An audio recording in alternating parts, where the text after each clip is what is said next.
네, 오늘 담임 목사님께서 조금 휴식이 필요하셔서 쉬시고 오늘은 제가 새벽 말씀을 전하겠습니다. 오늘 함께 나눌 말씀은 구약성경 출애굽기 20장 17절의 말씀입니다. 출애굽기 20장 17절 말씀을 함께 읽겠습니다. 이것은 하나님의 말씀입니다. 내 이웃의 집을 탐내지 말라. 내 이웃의 아내나 그의 남종이나 그의 여종이나 그의 소나 그의 낙이나 무릇 내 이웃의 소유를 탐내지 말라. 아멘. 네, 오늘은 제가 십계명 강해 중에 마지막 10번째 계명으로 내 이웃의 것을 탐내지 말라라고 하는 제목으로 말씀을 나누겠습니다. 십계명 강해는 이제 다음 한 번 더 해서 십계명을 정리하고 이렇게 마치는 것으로 그렇게 하도록 하겠습니다. 10번째 계명, 내 이웃의 것을 탐내지 말라. 여러분, 제가 다시 한번 출애굽기에 대해서 늘 말씀드리지만, 출애굽기 아니라 십계명에 대해서 늘 말씀을 드리지만, 이 십계명은 하나님께서 우리를 구원하신 이후에 우리에게 주신 하나님의 말씀이자 하나님의 약속이고, 또 우리가 마땅히 해야 할 일들이다. 뭔가 우수한 신앙인들만 하는 것이 아니라 제사장 나라로, 하나님의 선택한 백성으로, 제사장 나라로, 거룩한 민족으로서 우리가 부르심을 받았는데, 그 부르심, 그 사명을 이루기 위한 방법이 바로 십계명이고, 그것이 또한 하나님 나라를 누리는 방법이다 라고 말씀을 드렸습니다. 십계명, 그래서 그 십계명을 크게 두 가지, 우리가 어떻게 해야 하나님의 백성으로 살 수 있고 어떻게 해야 하나님 나라를 경험하면서 살 수 있는가, 그것은 두 가지였는데, 하나는 하나님을 사랑하는 것, 다른 하나는 이웃을 사랑하는 것이었습니다. 그래서 1계명부터 10계명까지 모두가 다 이 두 가지의 큰 계명 안에 들어가 있고, 각각의 세부적인 것들을 함께 이야기를 나누어 보았습니다. 오늘은 마지막이죠. 내 이웃의 집을 탐내지 말라, 쭉 시작해서 결국엔 내 이웃의 소유를 탐내지 말라라고 하는 이 10번째 계명에 대해서 함께 이야기를 나누어 보도록 하겠습니다. 자, 오늘 함께 읽었던 출애굽기 20장 17절을 세 번역으로 같이 한 번 더 읽어보겠습니다. 너희 이웃의 집을 탐내지 못한다. 너희 이웃의 아내나 남종이나 여종이나 소나 낙이나 할 것 없이 너희 이웃의 소유는 어떤 것도 탐내지 못한다. 이웃의 소유를 어떤 것도 탐내지 못한다라고 하는 것이 바로 이 10번째 계명의 핵심입니다.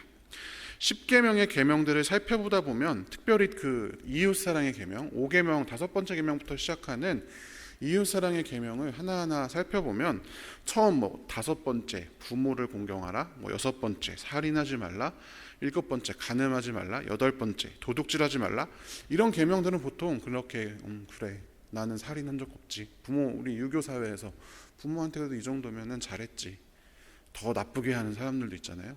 잘했지, 간음한 적 없지, 도둑질도 한 적 없어.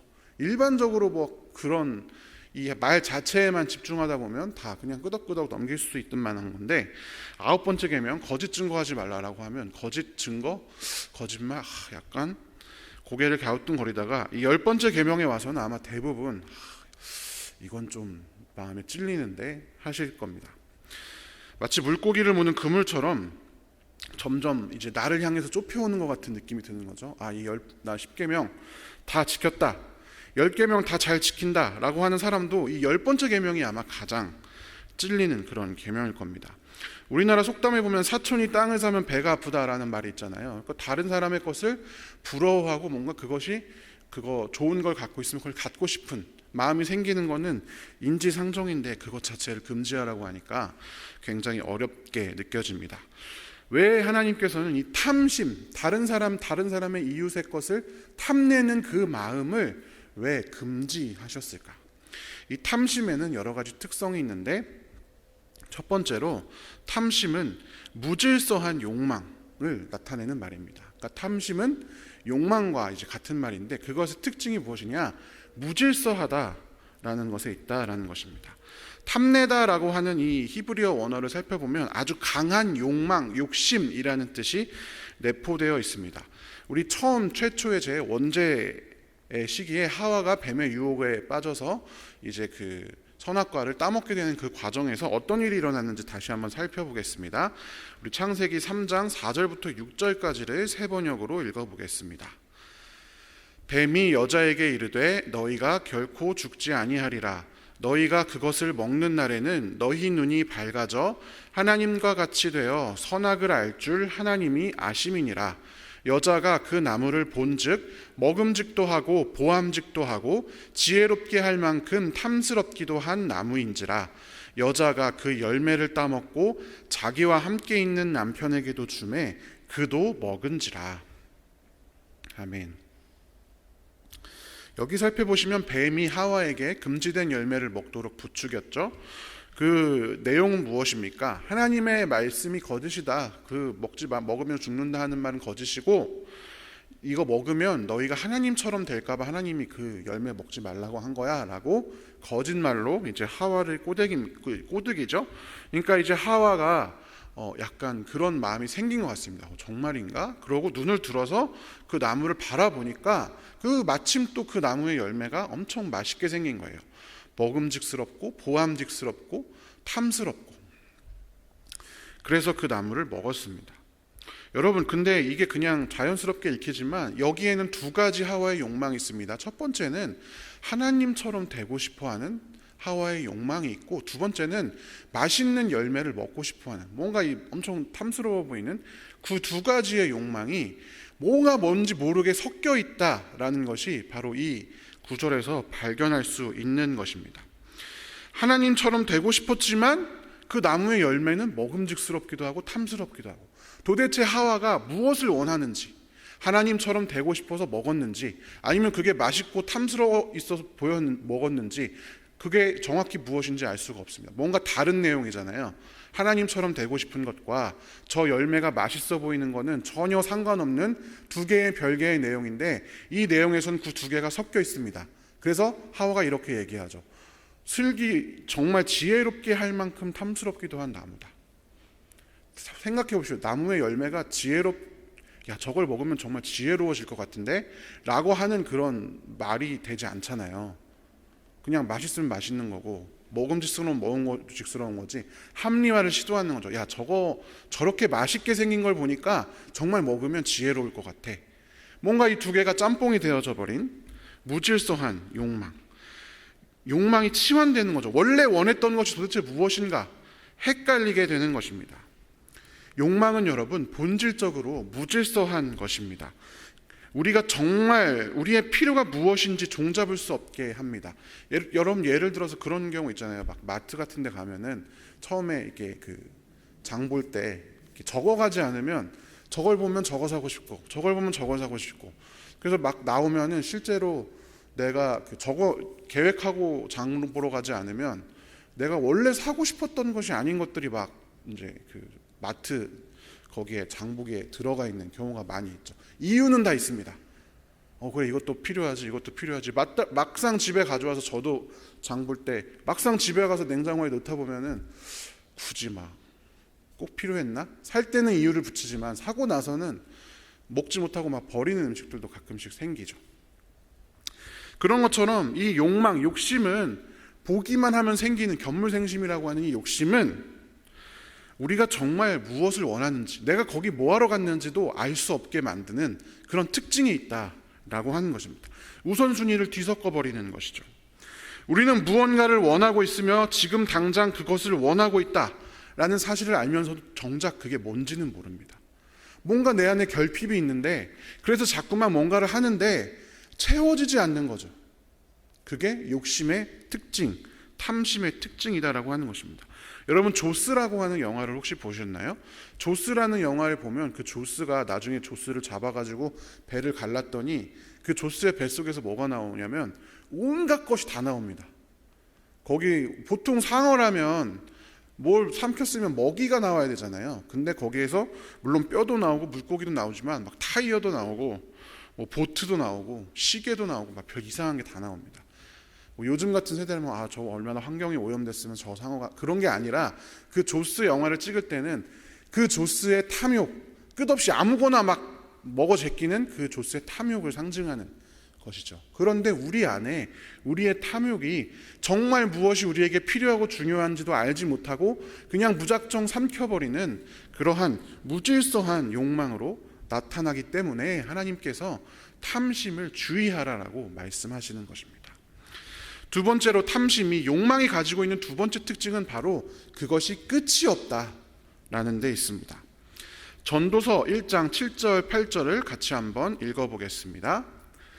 모든 강물은 다 바다로 흐르되 바다를 채우지 못하며 강물은 어느 곳으로 흐르든지 그리로 연하여 흐르느니라. 모든 만물이 피곤하다는 것을 사람이 말로 다 말할 수는 없나니 눈은 보아도 족함이 없고 귀는 들어도 가득 차지 아니하도다. 우리의 욕심이, 우리의 마음이 바다와도 같습니다. 강물이 아무리 흘러서 그 안에 계속 뭔가를 채워도 그것이 족함이 없고 차지가 않는 것이 우리의 마음, 우리의 욕심입니다. 여러분, 탐욕은요, 암세포와 같은 것입니다. 건강한 세포는 몸을 구성하는 건강한 세포는 그 전체를 이루는 이 몸, 유기체와 조화와 공존, 생존, 잘 살기 위해서 자기 자신의 필요를 때로는 억제하거나 양보할 줄 압니다. 그러니까 옆에 있는 세포에게 영양분을 통과시키고 나누어 줄 줄 아는 것, 그것이 정상 세포의 특징입니다. 그런데 암세포의 특징은 무엇이냐면 육신이 어떻게 죽어가든 상관없이 자기는 영양분을 먹고 점점 그냥 끝없이 커지는 게 암세포의 특징입니다. 그래서 특히 젊은 분들이 암에 걸리면 막 몸이 많이 야위잖아요. 왜냐하면 그 암세포가 젊을수록 활발하게 활동하기 때문에 막 그 몸에 있는 영양분을 다 뺏어가는 거예요. 그래서 다른 세포들은 영양을 공급받지 못해서 죽어가는 그런 것입니다. 그러니까 욕심이라는 것이 바로 이 암세포처럼 무한정으로 자기 확장을 도모한다. 끝없이 채워지지 않는 그 욕심 때문에 채우고 또 채우고 돈을 벌고 또 벌고 권력을 탐하고 또 탐하고, 우리가 역사 같은 거 살펴보면 야, 저 정도면 됐는데 왜 또 해가지고 그렇게 끝내는 저런 파국을 맞을까 하는 경우를 많이 보잖아요. 끝없이 확장하는 인간의 욕망, 무언가를 얻으면 끝이 날 줄 알았는데 도무지 끝나지 않는 그것이 인간의 욕심이자 탐심입니다. 그것이 사람을 얼마나 많이 파괴하는지는 역사라든지 아니면 옛날 이야기라든지 수없이 많은 우리가 알고 들은 이야기들에서 야, 욕심이 과하면 큰일 난다, 그것을 다 알고 있지만 정작 우리는 그것을 실천하는 게 너무나 어렵다라는 것입니다. 왜냐하면 탐심이라고 하는 것 자체가 그것에 집중해져 있으면 끝이 없는 특징을 가지고 있기 때문입니다. 그리고 이 탐심, 끝없는 욕망, 그리고 그 끝을 멈출 줄 모르는 그 욕망은 필연적으로 관계의 왜곡을 가져옵니다. 탐심, 좀 더 좋은 것을 소유하고 싶은 것. 내가 그럴 수는 있잖아요. 좀 더 좋은 거를 소유하고 싶은 마음이 있을 수 있잖아요. 사람이 누구나 다 자기 개발에 그런 욕심이 있으니까. 그런데 이것이 이유세계까지 미치게 된다는 것이 결국엔 탐심이 가져오는 파국적인 결말인 것입니다. 오늘 본문 출애굽기 20장 17절을 자세히 살펴보면 여러분, 그냥 탐심을 뭐라고 하는 것이 아니라 이웃의 집, 이웃의 아내, 이웃의 남종, 이웃의 여종, 이웃의 소, 이웃의 닭이, 이웃의 소유를 탐내는 것에 대해서 말씀을 하고 계십니다. 뭔가 단순히 개인적으로 좋은 것을 소유하고 싶은 마음이 점점 넘어서서 이웃의 것을 욕심내기 시작하고 이웃의 것을 내가 뺏어야겠다라고 하는 마음이 생기기 시작하는 것입니다. 탐욕의 마음이 우리 마음 가운데 가득 차면 내면적인 여백이 사라지게 됩니다.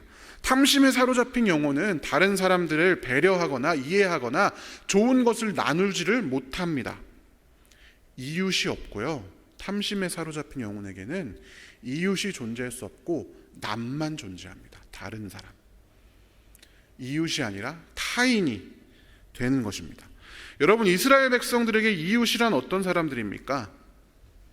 이 당시 이 십계명을 받을 당시는 약속의 땅에 들어가기 바로 전이잖아요. 그러면 약속의 땅에 들어간다면 거기에서 이웃은 나와 같이 출애굽해서 하나님으로부터 구원받은 출애굽의 동료이자 같이 선택된 백성, 제사장 나라, 거룩한 민족으로 살도록 부름받은 그런 같은 제사장이자 그리고 그냥 인간적으로는 같은 혈족이죠.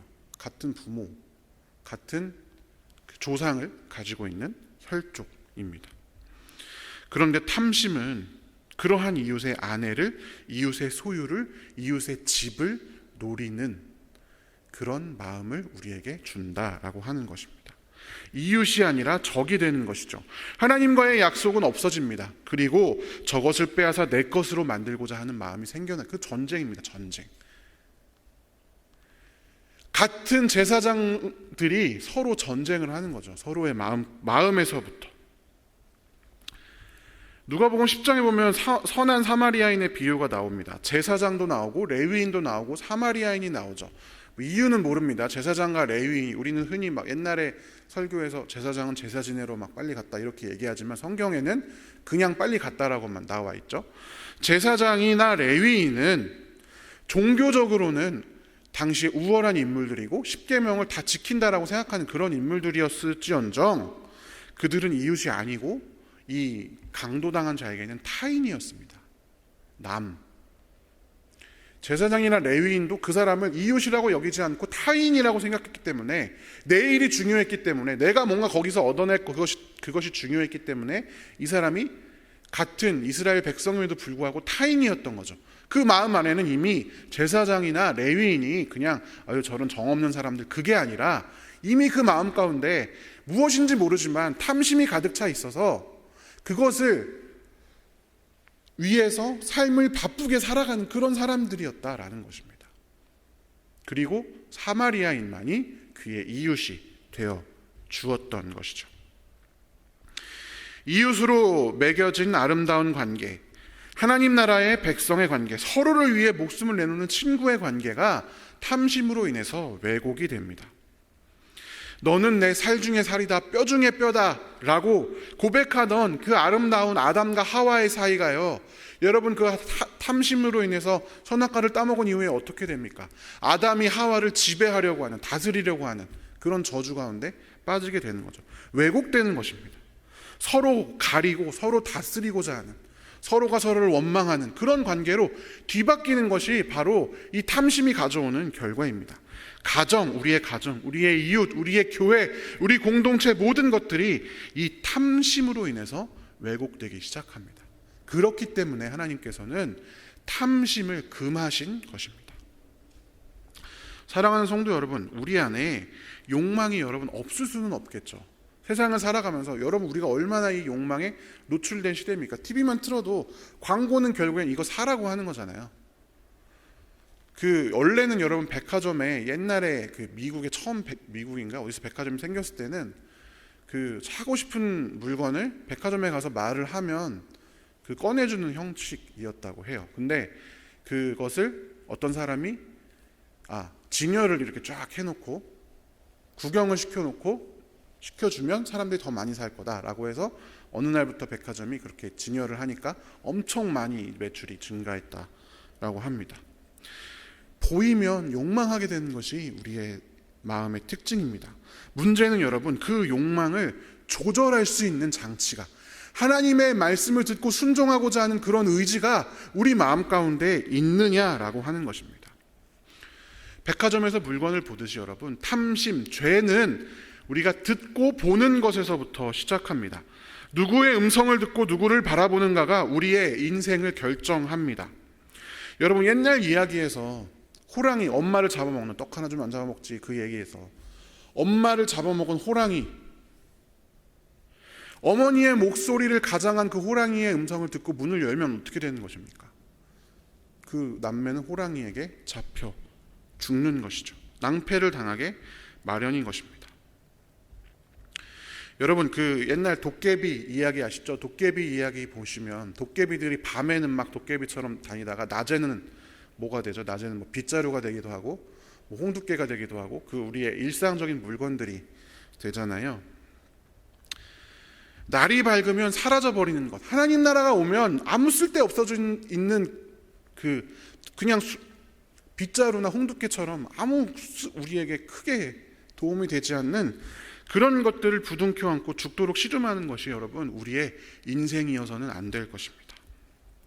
아우구스티누스가 고백록에서 이런 이야기를 했습니다. 같이 한번 읽어보겠습니다. 오, 주님은 주님 자신을 위해 우리를 창조하셨기에 우리가 주님 안에서 쉼을 얻기 전까지는 우리에게 진정한 쉼이란 존재하지 않습니다.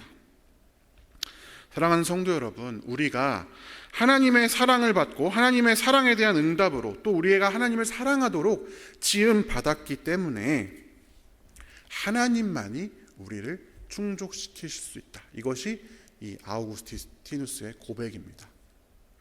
여러분, 세상에 좋은 것들이 많이 있죠. 그리고 우리는 오늘도 뭔가 그것을 위해서 열심히 살아야 합니다. 그럼에도 불구하고 우리 마음에 브레이크를 채울 줄 알아야 하는데, 그것은 무엇이냐? 우리가 세상의 다른 것들이 우리 마음을 결코 충족시켜 줄 수 없다. 우리 자식이 잘 되는 것도, 내가 돈을 많이 버는 것도, 내가 명예가 생기고 권력을 잡는 것도 어떤 하나님 나라의 영광을 위해서 쓰임받는 도구들이지만 그것이 내 영혼을 채울 수 없다. 내 영혼의 기갈을 해결할 수 없다. 내 인생을 책임질 수 없다라는 것을 고백하고 믿으셔야 합니다. 우리 인생을 책임지는 것, 결국 우리가 이 세상을 떠나 하나님 나라로 가게 될 때에 우리가 붙들 수 있는 유일한 것은 우리의 믿음이고 우리의 하나님뿐이라는 사실을 여러분 기억하셔야 합니다. 그래야 우리가 끝없는 욕망, 무질서한 욕망, 뭐가 뭔지도 모르는, 그래서 도대체 내가 뭘 원하는지도 모르는, 그리고 그 욕망 때문에 관계를 왜곡하고 사람을 미워하고 사람 간에 갈등이 생기고 이웃이 적으로 바뀌는 그러한 이 세상에서 그 세상의 흐름을 멈출 수 있는 그러한 힘이 우리 가운데 생길 줄로 믿습니다. 오늘도 하나님을 바라보시는 귀한 성도 여러분 되시기를 주님의 이름으로 축원합니다. 함께 기도하겠습니다. 사랑의 하나님, 우리가 바라보아야 할 것이 세상의 다른 어떤 것도 아니고 하나님뿐임을 고백합니다. 세상에는 여러 많은 기쁨이 있고 행복이 있습니다. 하나님께서 우리에게 주신 귀한 축복들입니다. 그것을 마음껏 누릴 수 있게 되길 원합니다. 그러나 하나님, 그것을 위해서 끝없는 욕망으로 우리 자신을 내던지지 않게 하여 주시옵소서. 오늘도 그 기쁨과 그 행복을 누리기 위해서 최선을 다해서, 그리고 그것을 하나님 나라를 위해 선용하고 이웃에게 나눠주기 위해서 최선을 다해서 살아야 하지만, 단순히 가지기 위해서, 더 좋은 것을 얻기 위해서 끝없이 다름질치는 우리가 되지 않도록 하나님 인도하여 주시옵소서. 하와가 선악과를 바라볼 때에 탐욕이 생겼던 것처럼 우리가 세상을 바라보고 그것을 쫓지 아니하게 하시고 하나님만 바라보는 이 시간 함께 모인 모든 성도들 될 수 있도록 인도하여 주시옵소서. 하나님, 이 시간 고요히 머리 숙여 하나님을 생각하고 이웃을 생각합니다.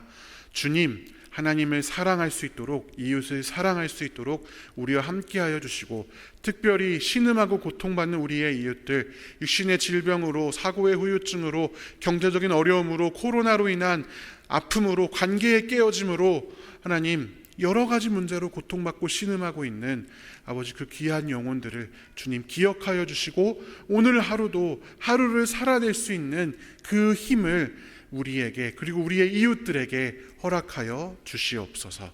감사를 드리며 살아계신 예수님의 이름으로 기도합니다. 아멘.